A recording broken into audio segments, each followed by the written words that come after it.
Okay, this should be ideally started now. Okay, yeah, it looks like it's working. I just want to make sure my Restream chat is working so I can actually see what's going on in chat. How's it going, guys? Dusty here. Yeah, I got the ding dong from my phone. So, hopefully that means, yeah, mobile live dashboard, manage your channel directly from your phone. Which is great. It'd be even greater if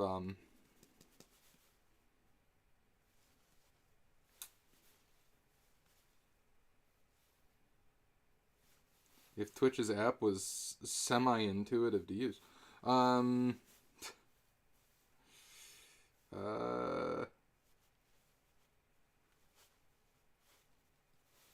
There should be like a notification bar thing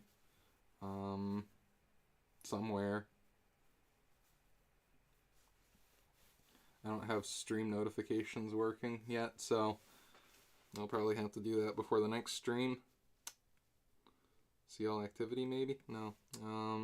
Stream manager. There we go, stream manager. That's where I get all my Twitch information, I guess. But yeah, I found Runewood5 followed me yesterday, so thank you very much, Runewood, for the follow. I missed that because Restream doesn't give me a notification, unfortunately. So I'll have to keep eyes on this. But yeah, N64s. They're game consoles. And they're game consoles that don't include RGB from the factory, sort of. They include RGB in a way, via, you know, everything that is needed for RGB is on the board on launch or around launch consoles. But for whatever reason, Nintendo just decided, you know, we're just not gonna hook it up. They could have hooked it up, but they didn't. So, there you go. So, that's what we're doing today, is we're hooking it up for them. We are finishing Nintendo's work 30 years later. So, there you go.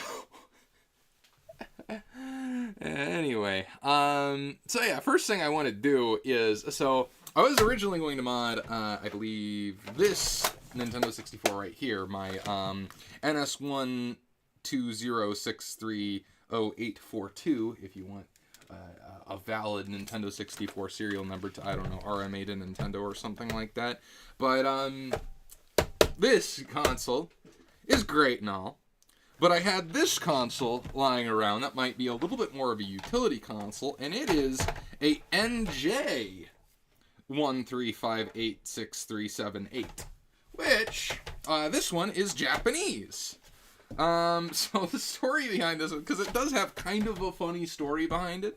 I found it at Goodwill, with a, you know, stack of games and some controllers for $40.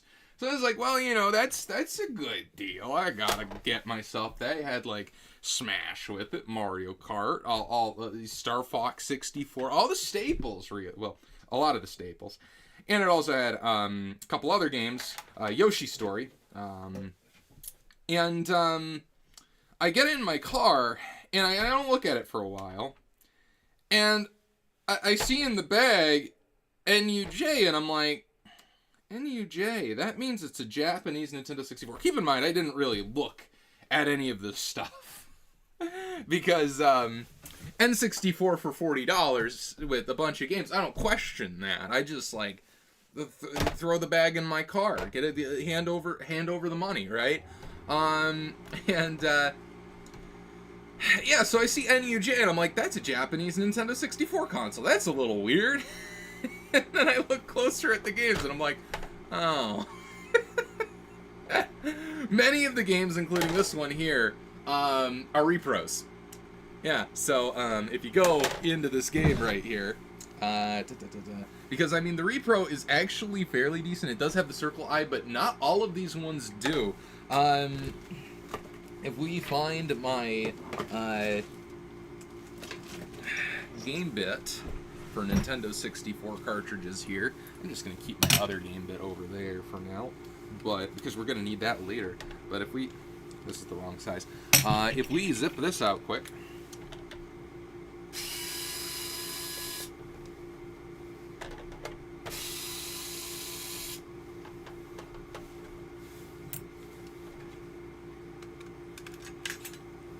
as you can see, it's an imposter. Yeah, it looks like it's a Altera FPGA based repro card, which is interesting. I mean, it works, it functions, but it is not the original, so I figure it'll make an excellent test cartridge, more or less.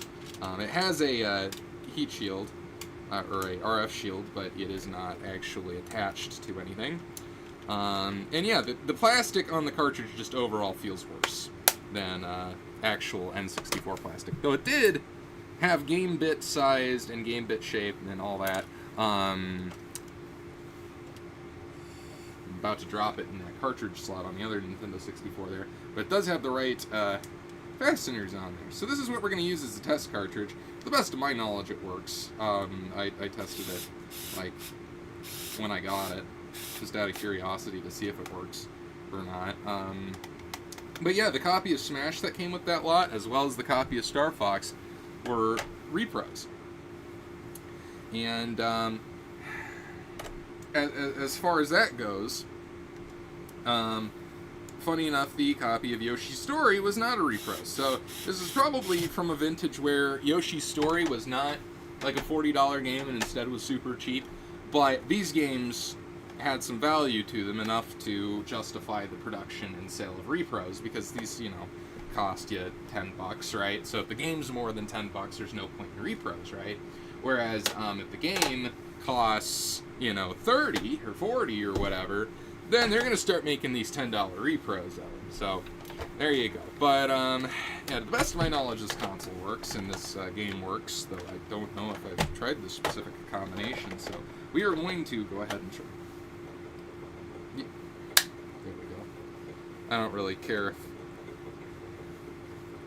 this gets semi-damaged. It's a repro.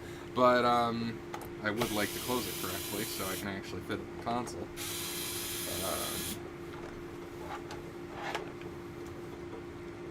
Come on. Get closed. You can do it.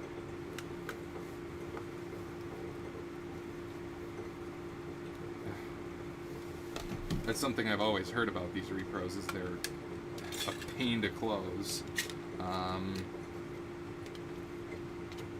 That's how you can tell if they're legit or not, if you can close them around. Hopefully. Maybe. Alright, we're just going to see if this works first, because I like to test consoles before I mod them, because if I break them, I want to know it was me that broke it. So,